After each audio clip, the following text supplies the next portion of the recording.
Ito yung gala namin na umalis talaga kami ng napakaaga para pagdating namin doon ay mas meron kaming mas magandang mapupwestuhan dahil holiday nga. Maraming tao ang magagala. Pero bago kami makarating yan, may nadaanan kami na may sangang natumba at akala namin hindi kami makakalusot. At dumating nga kami ng Bae, Laguna na alas 5 na yan. Sikat na sumisilay na ang araw. Asa namin makakarating kami ng Luciana ng alas 6 para yun nga maganda ang pwestuhan namin doon sa Pilgrim's Dreams, yung may magandang falls, may pinakamagandang falls sa Luciana. At habang yun nga biyahe kami ng medyo mahaba-haba.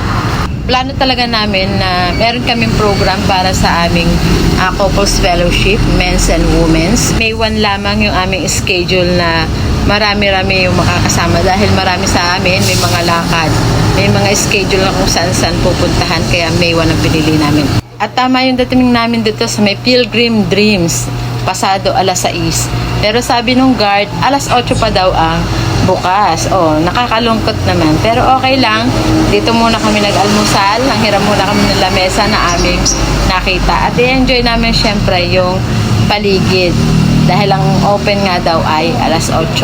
Yan, nangain muna kami ng aming mga baon, tinapay, kape, kamote, etc. Itlog. Diyan pa lang talaga nakapag-fellowship na kami. At sayang-sayang kami diyan. Dahil kami nga yung kauna-unahan na dumating at asa kami na makakapwesto kami ng maganda. Ang entrance nga pala dito ay 200 kada isang tao at medyo mahaba daw yung lalakarin papunta doon sa may falls. Kaya kailangan daw sumakay doon sa parang ano bang tawag doon, yung basta yung sasakyan na papunta doon ay ang bayad ay 2,000 plus. Yan, kain-kain muna kami ng aming mga baon na itlog at kamote. Talaga namang pampalakas. Nag-enjoy talaga kami sa aming almusal. At dyan, habang wala pa nga yung oras ng alas 8, gala-gala muna kami sa paligid. Pumunta kami din kami sa may gate dahil kita nga yung pangalan ng Pilgrim's Dream. Picture-picture muna, ikot-ikot sa paligid. At enjoy yung magandang tanawin. Siyempre, naiinip kami niyan dahil alas 8 ang aga namin umalis. At yan po yung kanilang pinaka-opisina. Ang ganda. At malinis talaga naman yung paligid. Makikita mo talaga na maganda yung kanilang amenities. Saan mang social media platform, ito ay sikat dahil dayuhin nga. Dahil sa ganda ng lugar at saka yan po, meron silang pinaka-mapa ng inyong mga gagalaan dito sa Pilgrim Dreams. Ang ganda ng kanilang lugar talaga. May enjoy mo yung sulit yung iyong ibabayad. Sinamantala namin sa pagkakataon na yan na mag-picture-picture. At ako naman bumalik dito sa office dahil 7:30 na at kailangan na daw magbayad. At nag-i-inquire kami kung ano-ano ba. Kaya lang kalulungkot dyan. Ang sabi ng nasa counter ay wala daw tubig yung falls. At ipinaliwanag pa niya kung ano-ano yung aming babayaran. Meron na nga kaming dalang pagkain pero babayaran pa rin namin iyon ng tigsi 50 pesos kada isang tao.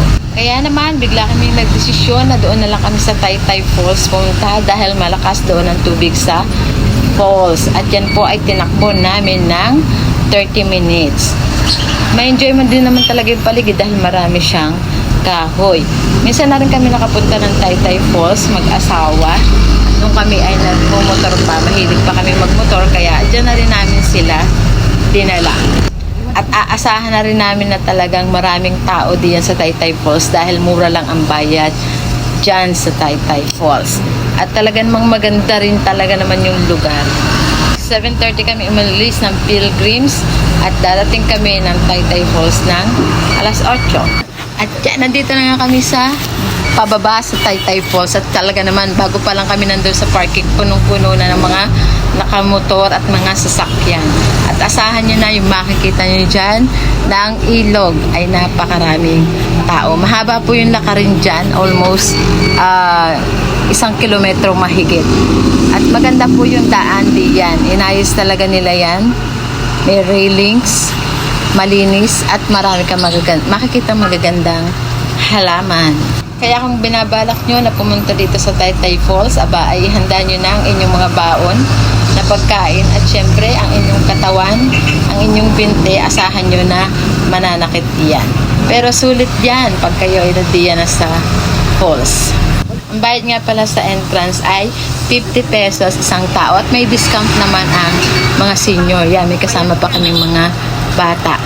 Pag may kasama kayong mga bata, babantayan yung maigi dahil dito ay malalaki yung bato sa pinakailog.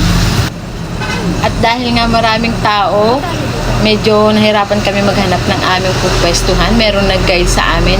Tinanong ko kung magkano yung tent. 400 po ang isa na tent. At ang ginawa namin ay kinuha namin yung dalawang pwesto. Nagtigisan na lang kami at yung kumbaga yung mga gamit namin sa isang tent at kung pwede, merong matutulog kasi ng matanda. Tingnan nyo naman, ang daming tao sa ilog. Yan ang ganda-ganda po at ang lamig-lamig talaga ng tubig diyan. Yan ay sa tapat pa lang ng pinapwestuhan namin. Banda roon pa sa may falls, marami talagang tao. At yan, yung aming mga senior na kasama, ang lalakas ng tuhod, kinaya talaga nila ang lumakad pababa. At syempre tayo ay tindera, kaya naman matalas ang ating mata pagdating sa barya. Nakakita pa nga naman ako ng 5 piso. At yung papunta kami doon sa falls at nakikita nyo naman ang daming kumakain doon sa parang pinaka-kanal pero napakalinaw ng tubig niyan. Nag-enjoy ka talaga dito sa lamig at ganda ng view. Yan po yung Taytay Falls. Ang lakas po ng patak ng tubig. Enjoy na enjoy ang mga daliginding naming mga kasama. Kahit malamig, tinitiis talaga, maka-aura lamang ang mga ito. Kung mahina ka sa malamig, aba, hindi mo kakayanin dito.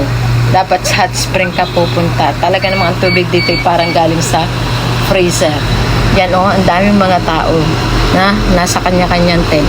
Ang ganda talaga ng agos ng tubig dito at napakalinaw. Kaya naman, sinusulit namin yung oras. Dahil malapit pa kami umuwi ay tumambay kami talaga dito sa ilog. Para naman, ma-refresh lalo yung aming katawan. At yan, tulong-tulong para makatawid. Malakas kasi yung agos ng tubig diyan. Hindi lamang halata. Pero matutumba ka kapag hindi ka marunong mag-balanse. Tampisaw lang, di makalublob, pero mga bata talaga lublob yasin. Mga kumpare mga sweet-sweetan. Pagkagaling nga namin doon sa Taytay Falls, ay pauwi na kami at dumaan muna kami dito sa Liliw, Laguna dahil alam kong maganda ang design dito ng daan. May mga nakadisplay nga naman na payong at syempre madaming tsinelas ka na matitibay na mabibili dito. At ikot nga kami para kung may magustuhan kami na tsinelas, ay meron kaming may uuwi at mura nga dito yung mga sandals at kanya-kanya kami nang hanap ng aming magugustuhan at syempre meron kaming nabili na dito kami nakabili sa Badong. Ito kasi yung kilalang kilala na pwesto dito sa Liliw, Laguna, yung Badong. At syempre si Papa nakabili ng kanyang gusto. At yan, eto na lamang po at kami ay pauwi na. Maraming salamat sa inyong panonood at sana po yung nagustuhan niyo ito, paki-like and subscribe po ang aking channel. Thank you very much. God bless everyone. Happy watching.